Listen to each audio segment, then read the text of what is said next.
இதயங்கள் மலரட்டுமே, இங்கு இன்னிசை முழங்கட்டுமே, நம்மில் இறையருள் வளரட்டுமே, அது ஈகமெல்லாம் பரவட்டுமே. இதயங்கள் மலரட்டுமே, இங்கு இன்னிசை முழங்கட்டுமே.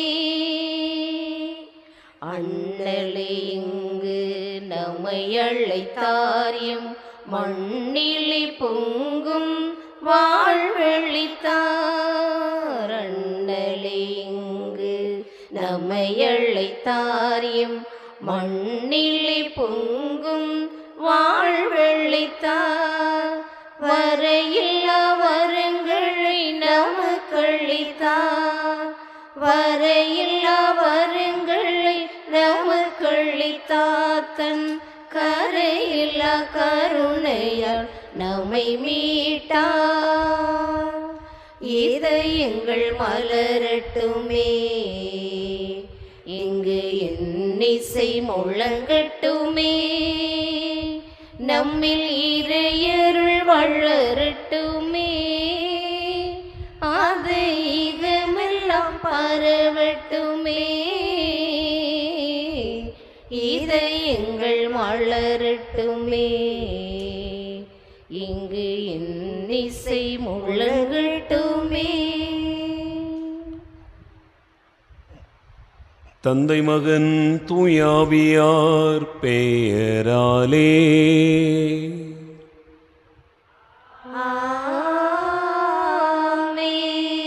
நம் ஆண்டவராகிய இயேசு கிறிஸ்துவின் அருளும் கடவுளின் அன்பும் தூய ஆவியாரின் நட்புறவும் உங்கள் அனைவரோடும் இருப்பதாக.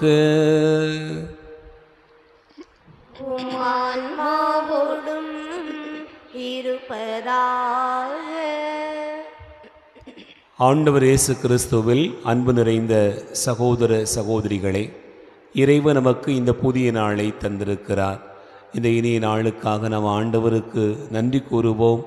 நாளின் செயல்கள் ஒவ்வொன்றையும் ஆண்டவர் தாமே ஆசிர்வதித்து வழிநடத்தி தந்திட நம்மையே ஒப்பு கொடுத்து மன்றாடுவோம். இந்த திருப்பலியில் சிறப்பாக ஜெய் ஜோசப் ரோசி போடக்கூடிய மரித்தோர் 3ஆம் ஆண்டு நினைவு திருப்பலி, குடும்பத்தில் மரித்த அம்மா மிக்கேலம்மாள் அவர்களுடைய ஆன்மா நிறுத்தி இழைப்பாற்றி அடையும்படியாகவும், மேலும் குடும்பத்தில் மரித்த அப்பா பிலிப்பு, மாணிக்கம், மீனாட்சி, செல்லம்மாள், நாகராஜ், ராமகிருஷ்ணன், கோவிந்தராஜ், விஜய், காமராஜ், பஞ்சவர்ணம், பழனியம்மாள், செல்வி, கண்ணன், மிக்கேல் ஆகியோருடைய ஆன்மாக்களுக்காகவும் மற்றும் குடும்பத்தில் மரித்த அனைத்து ஆன்மாக்களுக்காகவும், கிறிஸ்துவுக்குள் மரித்த அந்தோணியம்மாள் அவர்களுடைய ஆன்மா இறைவனத்தை இழைப்பாற்றி அடையும்படியாகவும், யாரும் நெய்யாத ஆன்மாக்களுக்காகவும், புனித அந்தோணியார் வழியாகவும் அன்னை மரியாள் வழியாகவும் ஒப்பு கொடுத்து நாம் ஜெபிக்க அழைக்கப்படுகிறோம். மேலும் லெவே மிக்கேல் சேசம்மாள் ஒப்புக்கொடுக்கக்கூடிய மரித்தோர் 3ஆம் ஆண்டு நினைவு திருப்பலி, குடும்பத்தில் மரித்த தாய் மிக்கேலம்மாள் அவர்களுடைய ஆன்மா இல்லத்தை இழைப்பாற்றி அடையும்படியாகவும், மேலும் மரித்த அப்பா பிலிப்பு அவர்களுடைய ஆன்ம இழைப்பாற்றிக்காகவும், குடும்பத்தில் மரித்த மற்றும் உறவினர்களுடைய ஆன்மாக்கள் இறைவனத்தை இழைப்பாற்றி அடையும்படியாகவும் நாம் இப்பலியிலே வேண்டிக் கொள்வோம். எல்லாம் வல்ல இறைவனிடமும் சகோதர சகோதரிகளே, உங்களிடமும் நான் பாவியனை ஏற்றுக்கொள்கிறேன். ஏனெனில் என் சிந்தனையாலும் சொல்லாலும் செயலாலும் கடமையில் தவறியதாலும் பாவங்கள் பல செய்தேன். என் பாவமே, என் பாவமே, என் பெரும் பாவமே. ஆகையால் எப்பொழுதும் கன்னியான புனித மரியாளையும் வானதூதர் புனிதர் அனைவரையும், சகோதர சகோதரிகளே உங்களையும் நம் இறைவனாகிய ஆண்டவரிடம் எனக்காக வேண்டிக் கொள்ள மன்றாடுகிறேன். எல்லாமல்ல இறைவன் நம் மீது இரக்கம் வைத்து நம் பாவங்களை மன்னித்து நம்மை நிலைவாழ்வுக்கு அழைத்து செல்வாராக. ஆமென். ஆண்டவரே இரக்கமாயிரும், ஆண்டவரே இரக்கமாயிரும், கிறிஸ்துவே இரக்கமாயிரும், கிறிஸ்துவே இரக்கமாயிரும், ஆண்டவரே இரக்கமாயிரும், ஆண்டவரே இரக்கமாயிரும். மன்றாடுவோமாக. ஆண்டவரே, நீர் உளம் கனிந்து உம் அடியார்களாகிய எங்களில் உம் அருள்கொடைகளை பெருகச் செய்தருளும். இவ்வாறு நம்பிக்கை, எதிர்நோக்கு, அன்பு ஆகியவற்றால் நாங்கள் பற்றி எறிந்து உம் கட்டளைகளை விழிப்புடனும் ஆர்வத்துடனும் கடைப்பிடிக்கச் செய்தருள வேண்டுமென்று எங்கள் ஆண்டவராகிய கிறிஸ்து வழியாக உம்மை மன்றாடுகிறோம்.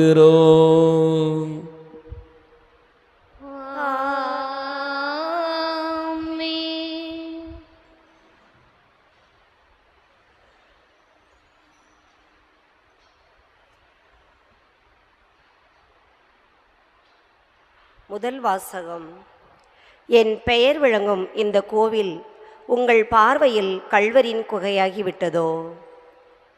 இறைவாக்கினர் எரேமியா நூலிலிருந்து வாசகம். அதிகாரம் 7, இறை வார்த்தைகள் 1 முதல் 11 முடிய. இறைவாக்கினர் எரேமியா நூலிலிருந்து வாசகம். அதிகாரம் 7, இறை வார்த்தைகள் 1 முதல் 11 முடிய. ஆண்டவர் எரேமியாவுக்கு அருளிய வாக்கு. ஆண்டவரின் இல்ல வாயிலில் நின்று நீ அறிவிக்க வேண்டிய வாக்கு இதுவே. ஆண்டவரை வழிபட இவ்வாயில்கள் வழியாக செல்லும் யூதாவின் மக்களே, நீங்கள் அனைவரும் கேளுங்கள். இஸ்ரேலின் கடவுளாகிய படைகளின் ஆண்டவர் கூறுவது: உங்கள் வழிகளையும் செயல்களையும் சீர்படுத்துங்கள். நான் இந்த இடத்தில் உங்களை குடியிருக்கச் செய்வேன். இது ஆண்டவரின் கோவில், ஆண்டவரின் கோவில், ஆண்டவரின் கோவில் என்னும் ஏமாற்று சொற்களை நம்ப வேண்டாம். நீங்கள் உங்கள் வழிகளையும் செயல்களையும் முற்றிலும் சீர்படுத்தி கொண்டால், ஒருவரோடு முற்றிலும் நேர்மையுடன் நடந்து கொண்டால், அந்நியரையும் அனாதைகளையும் கைம்பெண்களையும் ஒடுக்காதிருந்தால், மாசற்றோரின் இரத்தத்தை இவ்விடத்தில் சிந்தாதிருந்தால், உங்களுக்கே தீங்கு விளைவிக்கும் வேற்று தெய்வ வழிபாட்டை நிறுத்திவிட்டால், இந்த இடத்தில் முன்பே நான் உங்கள் மூதாதையருக்கு எக்காலத்திற்கும் வென்று கொடுத்துள்ள இந்த நாட்டில் உங்களை குடியிருக்கச் செய்வேன். நீங்களோ பயனற்ற ஏமாற்று சொற்களை நம்புகிறீர்கள். களவு, கொலை, விபச்சாரம் செய்கிறீர்கள். பொய்யானை இடுகிறீர்கள்.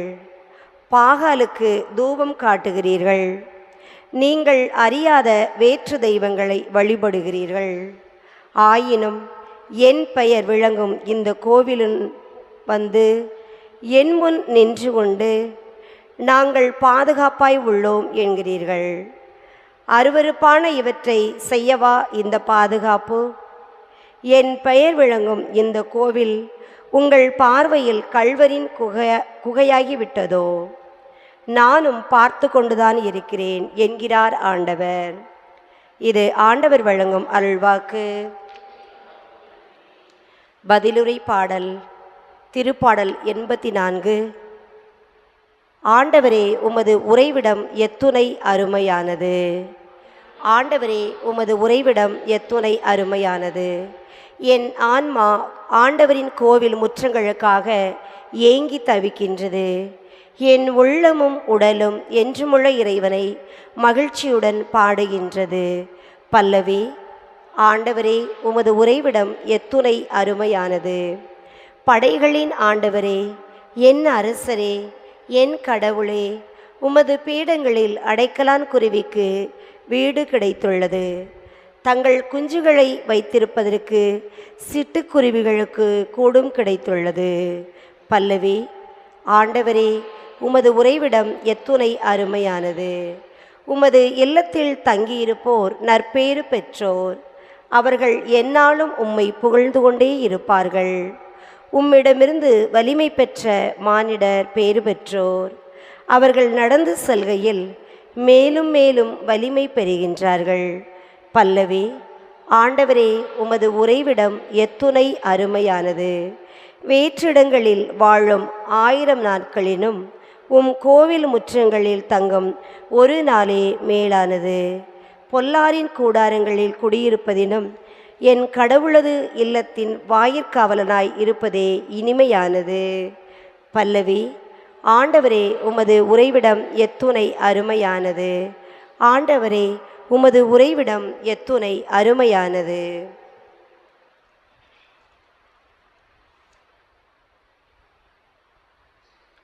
அல்லேலூயா, அல்லேலூயா, அல்லேலூயா, அல்லேலூயா.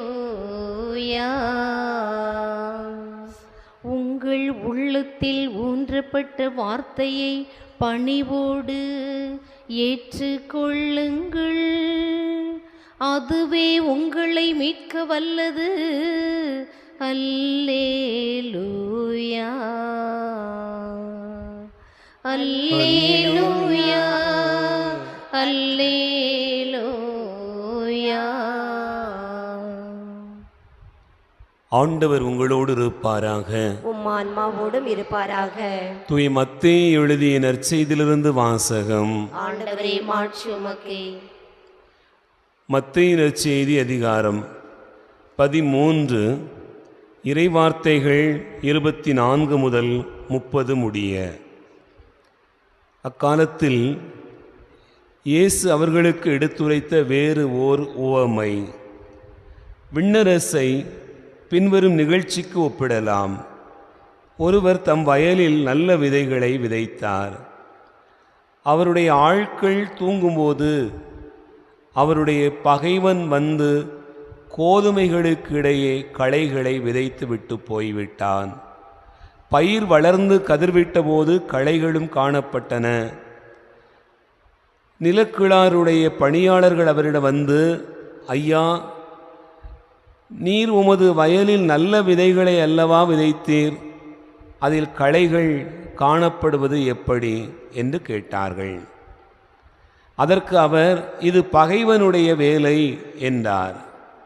உடனே பணியாளர்கள் அவரிடம், நாங்கள் போய் அவற்றை பறித்து கொண்டு வரலாமா, உம் விருப்பம் என்ன என்று கேட்டார்கள். அவர், வேண்டாம், களைகளை பறிக்கும்போது அவற்றோடு சேர்த்து கோதுமையையும் நீங்கள் பிடுங்கிவிடக்கூடும். அறுவடை வரை இரண்டையும் வளர விடுங்கள்.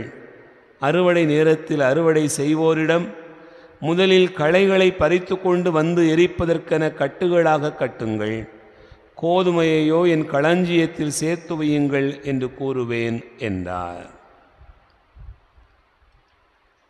ஆண்டவரின் அருள்வாக்கு. உமக்கு புகழ்.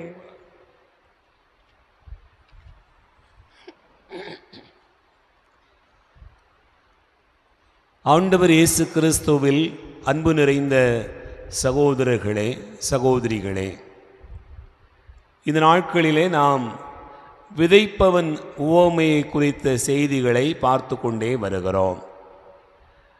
அதற்குரிய விளக்கத்தை ஆண்டவர் இயேசு சொல்லியதை நேற்று புனித சுவைக்கின் அன்னவாழ் திருவிழாவோடு இணைத்து நாம் தியானித்தோம். அதனுடைய தொடர்ச்சியாக மேலும் ஒரு உவமையை ஆண்டவர் நமக்கு குறிப்பிடுவதை நாம் சிந்திக்க இந்த நாளில் இறைவார்த்தை நமக்கு அழைப்பு தருகிறது. அன்பார்ந்தவர்களே, உலகில் தீமை எப்படி வந்தது? இதுதான் எல்லா மனிதருக்கும் உள்ள கேள்வியாக இருக்கிறது. கடவுள் தான் படைத்தபோது எல்லாவற்றையும் நல்லதெனக் கண்டார். புல் பூண்டுகள், உயிரினங்கள், இறுதியில் மனித படைப்பு வரையிலும் கடவுள் நல்லதெனத்தான் கண்டார். எந்த இடத்திலும் இது வேண்டாம், இது தீமை, இது ஆகாது, இது தேவையில்லை என்று ஆண்டவர் ஒதுக்கியதாக, வெறுத்ததாக நாம் விவிலியத்திலே பார்க்க முடியவில்லை. எல்லாமே நல்லதெனக் கண்டார். எல்லாமே நல்லதென படைக்கப்பட்டது என்று சொன்னால் தீமை எப்படி வந்தது? இந்த கேள்விதான் இன்றைக்கு ஆண்டவர் இயேசு சொல்லுகிற ஓமையிலும் வருகிறது. உங்கள் தோட்டத்தில் நீங்கள் நல்லதைத்தானே விதைத்தீர்கள், எப்படி களை வந்தது என்று பணியாளர்கள் அந்த தலைவனிடம் போய் கேட்கிற போது தலைவன் சொல்கிறான், இது பகைவனுடைய வேலை என்று சொல்லுகிறான். இது அலகையினுடைய வேலை என்று நாம் பார்க்கிறோம். இன்பவனத்தை ஆண்டவர் படைத்தார். மிக அழகாக, நேர்த்தியாக, மிகச்சிறப்பானதாக, அவ்வளவு வசதிகளும் கொண்ட ஒரு இடமாக உருவாக்கினார். அந்த இடத்தில் எல்லாமே நல்லதென இருந்தது. ஆதாமும் ஏவாளும் அப்படி நிறைவோடு இருந்தார்கள்.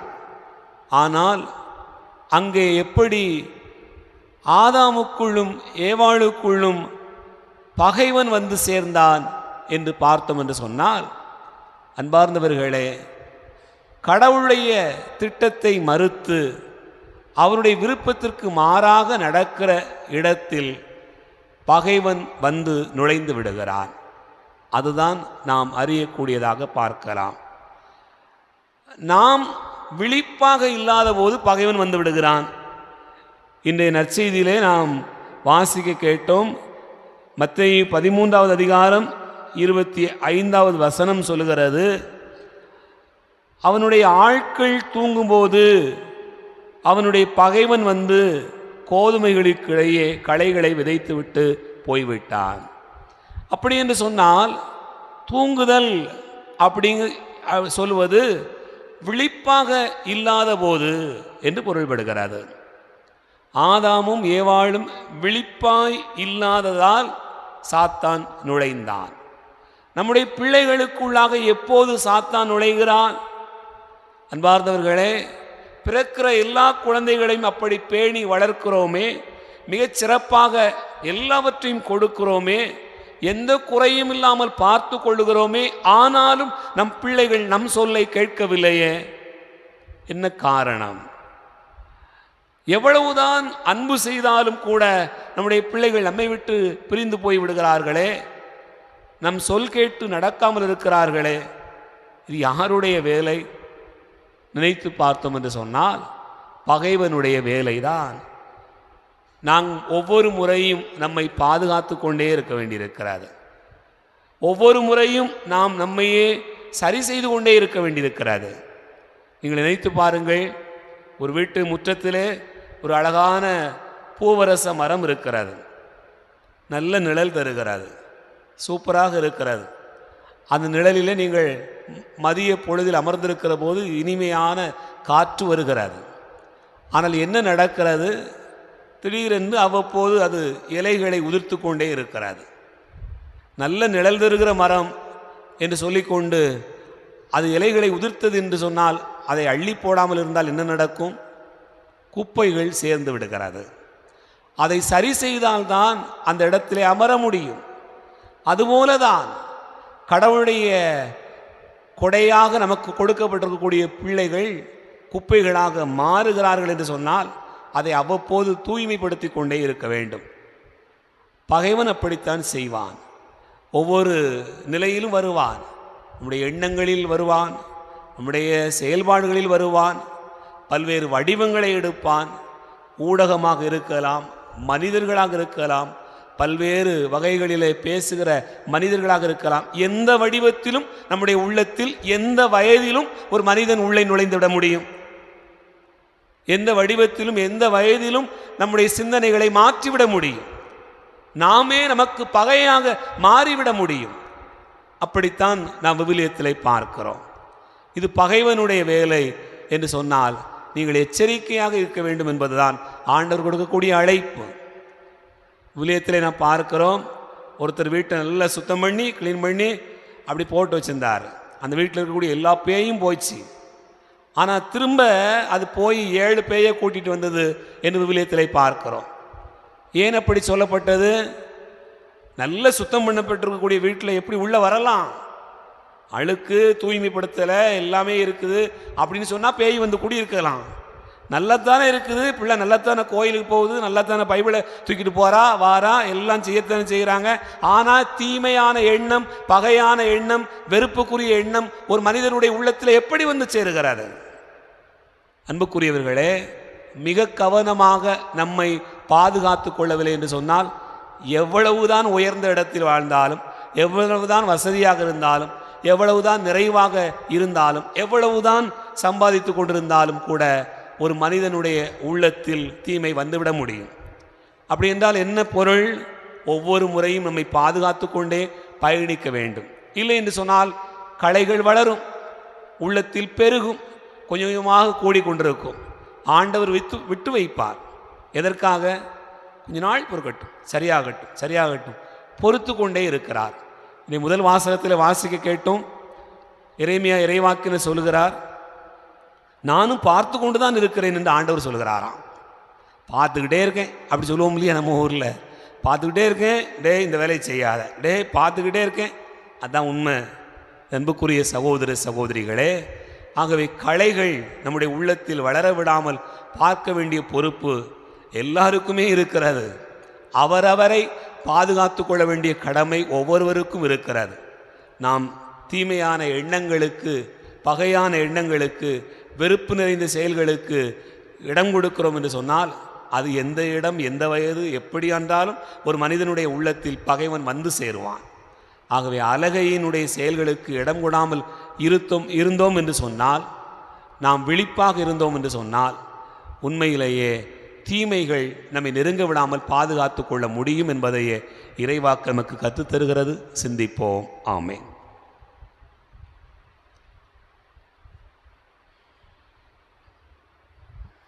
பீடத்தில் எழுந்திடும் இயேசுவே உன் பலி, எண்ணரும் தியாக பலி.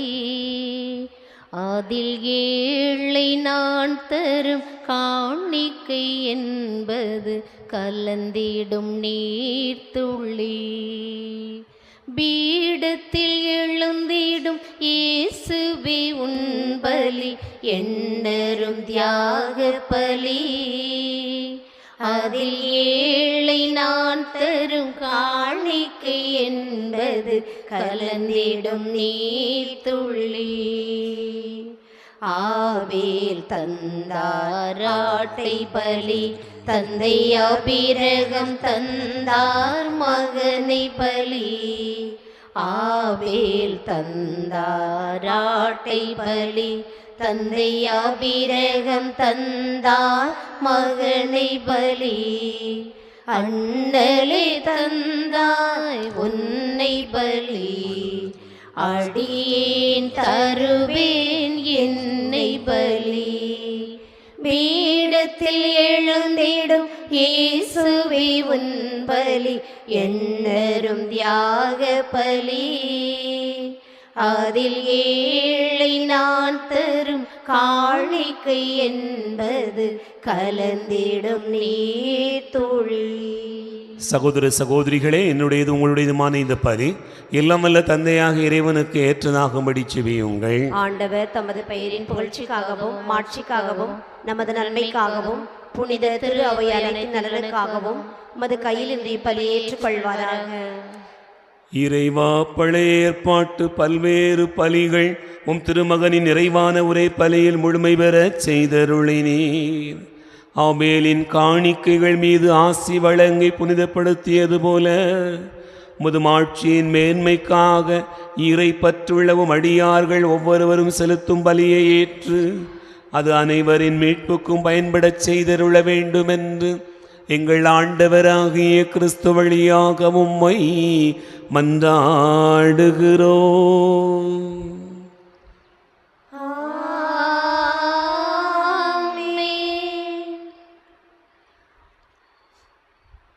ஆண்டவர் உங்களோடு இருப்பாராக, உம் ஆன்மாவோடும் இருப்பாராக. இதயங்களை மேலே எழுப்புங்கள். ஆண்டவரிடம் எழுப்பியுள்ளோம். நம் இறைவனாகிய ஆண்டவருக்கு நன்றி கூறுவோம். அதுவே தகுதியும் நீதியுமானதே. ஆண்டவரே, தூயவரான தந்தையே, என்று வாழும் எல்லாம் வல்ல இறைவா, எந்நாளும் எவ்விடத்திலும் நாங்கள் உமக்கு நன்றி செலுத்துவது மெய்யாகவே தகுதி நீதியுமாகும், எங்கள் கடமையும் மீட்புக்குரிய செயலுமாகும். ஏனெனில் எங்கள் புகழரை உமக்கு தேவை என்று, ஆயினும் நாங்கள் உமக்கு நன்றி செலுத்துவது உமது அருட்கொடையாலேயே. நாங்கள் உம்மை புகழ்ந்துரைப்பது உமது மாட்சியை மிகுதிப்படுத்தாதெனினும் எங்கள் ஆண்டவராகிய கிறிஸ்து வழியாக நாங்கள் மீட்படைய பயன்படுகிறது. ஆகவே வானகணிகளோடு ஒன்று சேர்ந்து நாங்கள் உம்மை புகழ்ந்து முடிவின்றி சொல்வதாவது: தூயவர் தூயவர் தூயவர், வான்படைகளின் கடவுளாம் ஆண்டவர். விண்ணகமும் மண்ணகமும் மது மாட்சியால் நிறைந்துள்ளன. உன்னதங்களிலே ஓசன்னா. ஆண்டவர் பேரால் வருகிறவர் ஆசி பெற்றவர். உன்னதங்களிலே ஓசன்னா. ஆண்டவரே, நீர் மெய்யாகவே தூயவர், தூய்மை அனைத்துக்கும் ஊற்று. ஆகவே உம்முடைய ஆவியை பொழிந்து இக்காணிக்கைகளை தூய்மைப்படுத்த உம்மை வேண்டுகிறோம். இவ்வாறு எங்கள் ஆண்டவர் இயேசு கிறிஸ்துவின் உடலாகவும் இரத்தமாகவும் எங்களுக்கு இவை மாறுவனவாக. அவர் பாடுபட உளம் கனிந்து தம்மை கையளித்த போது அப்பத்தை எடுத்து நன்றி செலுத்தி அதை பெற்று தம் சீடர்களுக்கு அளித்து அவர் கூறியதாவது: அனைவரும் இதிலிருந்து பெற்று உண்ணுங்கள், ஏனெனில் இது உங்களுக்காக கையளிக்கப்படும் என் உடல்.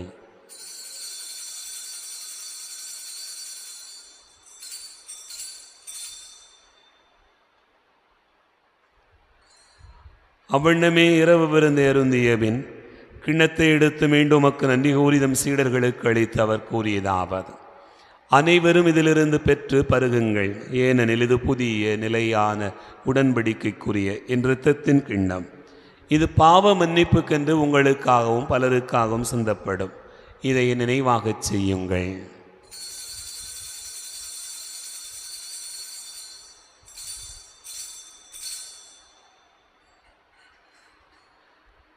நம்பிக்கையின் மறைபொருள்.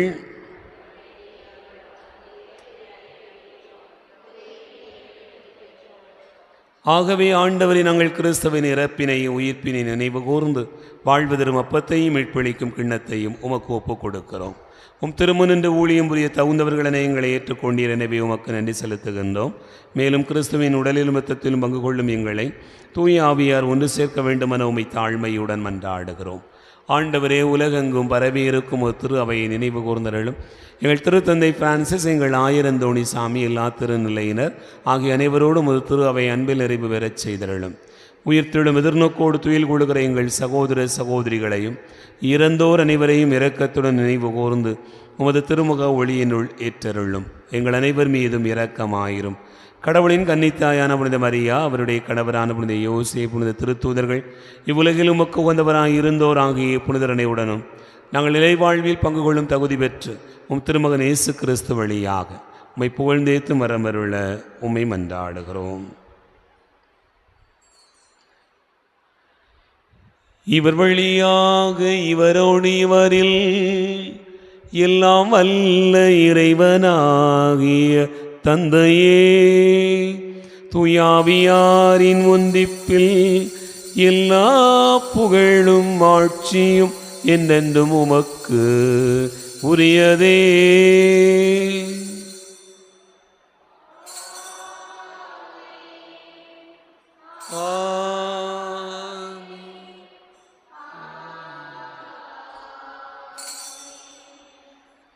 நம் ஆண்டவர் இயேசு கிறிஸ்து கற்றுக் கொடுத்தமாறு விண்ணக தந்தையை நோக்கி ஜெபிப்போம். விண்ணுலகில் இருக்கிற எங்கள் தந்தையே, உமது பெயர் தூயதென போற்றப் பெறுக. உமது ஆட்சி வருக. உமது திருவுளம் விண்ணுலகில் நிறைவேறுவது போல மண்ணுலகிலும் நிறைவேறுக. எங்கள் அன்றாட உணவை இன்று எங்களுக்கு தாரும். எங்களுக்கு எதிராக குற்றம் செய்வோரை நாங்கள் மன்னிப்பது போல எங்கள் குற்றங்களை மன்னியும். எங்களை சோதனைக்குட்படுத்தாதேயும், தீமையிலிருந்து எங்களை விடுவித்தருளும். ஆண்டவரே, தீமை அனைத்திலிருந்தும் எங்களை விடுவித்து எங்கள் வாழ்நாளில் அமைதியை கனிவுடன் அருள உம்மை மன்றாடுகிறோம். முதிரக்கத்தின் உதவியால் எங்கள் பாவத்திலிருந்து எப்போதும் விடுதலை பெற்று யாதொரு கலக்கவுமின்றி நலமாயிருப்போமாக. நாங்கள் எதிர்நோக்கி இருக்கும் பேரின்பத்துக்காகவும் மீட்பராக இயேசு கிறிஸ்துவின் வருகைக்காகவும் காத்திருக்கின்றோம். ஏனெனில் ஆட்சியும் வல்லமையும் ஆட்சியும் என்றென்றும் உமதே. ஆண்டவரே இயேசு கிறிஸ்துவே, அமைதியை உங்களுக்கு விட்டுச் செல்கிறேன், என் அமைதியை உங்களுக்கு தருகிறேன் என்றும் திருத்தூதர்களுக்கு மொழிந்தீரே. எங்கள் பாவங்களை பாராமல் உமது திரு அவையின் நம்பிக்கையை கண்ணோக்கி உமது திருவுளத்திற்கு ஏற்பதற்கு அமைதி ஒற்றுமையும் அளித்தருள்வீராக. என்றென்று வாழ்ந்து ஆட்சி செய்கின்றவர் நீரே. ஆமென். ஆண்டவருடைய அமைதி உங்களுடன் இருப்பதாக. ஒருவருக்கொருவர் அமைதியை பகிர்ந்து கொள்வோம். உலகின் பாவங்களை போக்கும் இறைவனின் செம்மறியே, எங்கள் மேல் இரக்கமாயிரும். உலகின் பாவங்களை போக்கும் இறைவனின் செம்மறியே, எங்கள் மேல் இரக்கமாயிரும். உலகின் பாவங்களை போக்கும் இறைவனின் செம்மறியே, எங்களுக்கு அமைதி அளித்தருளும்.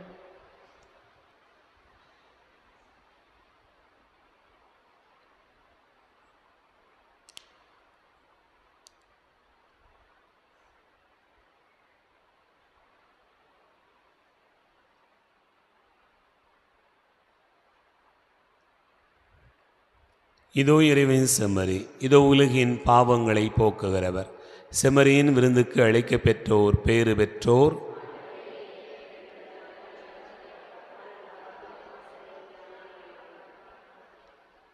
கிறிஸ்துவின் உள்ளத்துமை காத்து நித்திய வாழ்வளிப்பதாக.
வானுகு அப்பமே வர வேண்டும், இவ்வையக உணவே வர வேண்டும். விண்ணகு உறவை தர வேண்டும், நான் உன்னுடன் வாழும் வரம் வேண்டும். வானக அப்பமே வர வேண்டும். உள்ளத்தில் உனக்கு கோயில் செய்தேன், அதில் உயர்ந்த கோபுரம் கட்டி வைத்தேன். உள்ளத்தில் உனக்கு கோயில் செய்தேன், அதில் உயர்ந்த கோபுரம் கட்டி வைத்தேன். அன்பென்னும் விளக்கை ஏற்றி வைத்தேன், அன்பென்னும் விளக்கை ஏற்றி வைத்தேன். அங்கு வாழ்ந்திட மன்னவா வர வேண்டும், வர வேண்டும், வர வேண்டும். வானக அப்பமே வர வேண்டும். தந்தையின் உறவை நாடி நின்றேன், எந்த தன்னலம் தவிர்க்க அன்பை கேட்டேன்.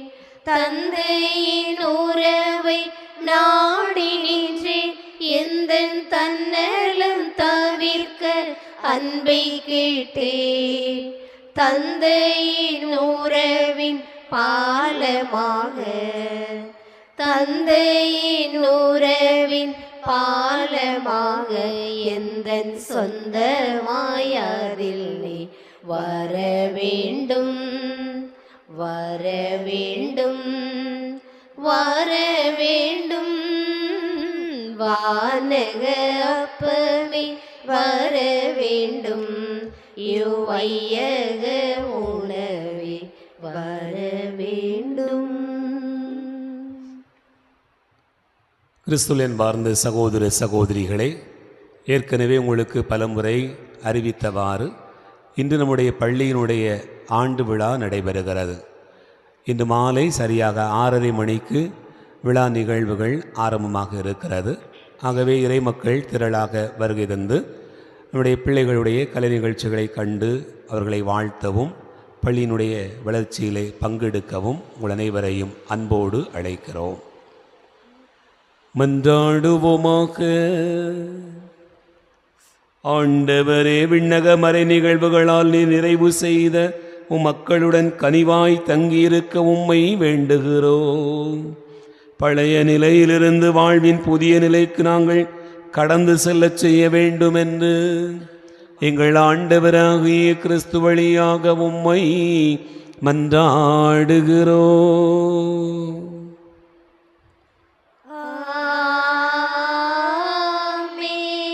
ஆண்டவர் உங்களோடு இருப்பாராக.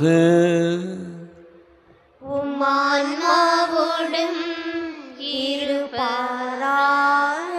எல்லாம் வல்ல இறைவன் தந்தை மகன் தூயாவியார் உங்களை ஆசீர்வதிப்பாராக.